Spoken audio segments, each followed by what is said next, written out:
Especially మీరు చెప్పాల్సిన విషయమే. ఎందుకంటే సీనియర్ జర్నలిస్టుల ప్రశ్నలకు కావచ్చు, జర్నలిస్టులు అడుగుతున్నటువంటి అన్యాయాన్ని ఎత్తి చూపిస్తుంటే, తెలంగాణలో పబ్లిక్ పడుతున్న సమస్యల్ని ఎత్తి చూపిస్తుంటే వాళ్ళ మీద అక్రమ కేసులు, మొన్నటికి మొన్న కొంతం దిలీప్ సార్ మీద కావచ్చు, అంతకుముందు క్రిషాంక్ మీద కావచ్చు, బీఆర్ఎస్కి సంబంధించి నేత అయినా సో ఆయన మీద కావచ్చు, వైఆర్టీవీ రంజిత్ మీద కావచ్చు, లేదంటే news line Telugu CEO Shankar Goud మీద కావచ్చు, ఇట్లాంటి వాళ్ళందరి మీద కూడా అక్రమ కేసులు బనాయించడాన్ని ఎట్లా చూస్తారు?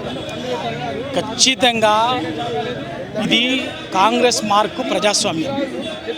నేను ఇంకా చెప్తున్నా, ప్రజలకు 6 గ్యారంటీగా 6 గ్యారంటీలు అమలు చేస్తున్నాం. 6 గ్యారంటీల్లో అమలు చేయడంలో ఎంత నిజం ఉందో 7వ గ్యారంటీ అయినటువంటి ప్రజాస్వామ్యం కూడా, భావ ప్రకటన స్వేచ్ఛ కూడా ప్రజాస్వామ్యం వరిదిల్లుతుంది అన్నారు కూడా కదా తెలుసు. ప్రజలు పొరపడ్డారు.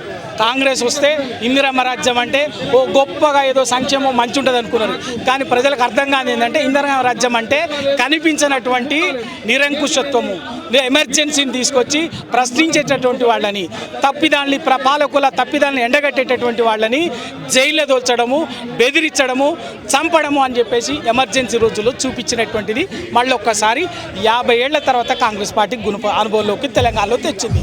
అందులో భాగంగానే మొట్టమొదటిగానే ఈ కాంగ్రెస్ పార్టీ చేస్తున్నటువంటి మోసాన్ని ఎండగట్టినటువంటి జర్నలిస్టు సోదరుడు శంకర్ గౌడ్ ఎటువంటి దాడి చేసినామో చూసినాము. దాన్ని చిత్రీకరించి ఎవరో మహిళ దాడి చేసింది ఏదో అని చెప్పేసి వంకర బుద్ధిని చూపించారు. దాన్ని తప్పుదోవ పట్టించి ఒక వ్యక్తిత్వాన్ని, హననం, క్యారెక్టర్ని అసాసినేట్ చేసేటట్టు ఒక దుర్మార్గ ప్రయత్నం చేస్తున్నారు. అక్కడ సీసీ ఫుటేజ్ దొరికింది కాబట్టి శంకర్ గౌడ్ మీద దాడి జరిగిందనే సమాజం నమ్మింది. లేకపోతే శంకర్ గౌడ్ మీద ఎవరో మహిళలు ఆయన ఏదో అసభ్యంగా ప్రవర్తించడం, వాళ్ళు ఎవరో మహిళలు చేసినటువంటిదే సమాజానికి పోయేది. దాన్ని తెలివిగా సమర్థవంతంగా తిప్పకొట్టగలిగినాం.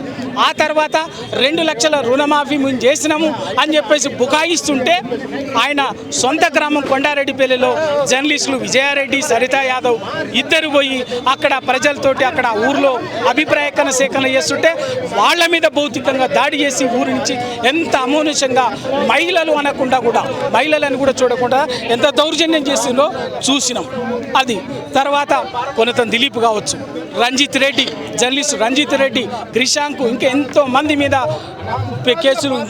కేసులు అరెస్టులు అయినటువంటి వాళ్ళని చూస్తున్నాం. వాటన్నిటినీ తెలంగాణ సమాజానికి ఒకటి కాంగ్రెస్ పార్టీ కానీ, కాంగ్రెస్ పార్టీని ఇవాళ ప్రభుత్వాన్ని నడిపిస్తున్నటువంటి రేవంత్ రెడ్డి గారు కానీ గమనించాల్సింది ఏంటంటే తెలంగాణ సమాజానికి ఈ కేసులు, బెదిరింపులు ఇవన్నీ కూడా కొత్త కాదు.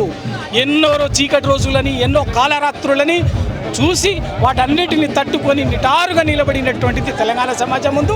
నీ కుప్పి గంతులు బరాబరిగా రాజకీయంగా మీకు పాతర పెట్టే రోజు వస్తుంది. దాన్ని వదిలిపెట్టేది ఏం లేదు. మీరు నిజాయితీ ఉంటే ప్రజలకు ఇచ్చినటువంటి హామీలని నెరవేర్చే ప్రయత్నం చేయండి.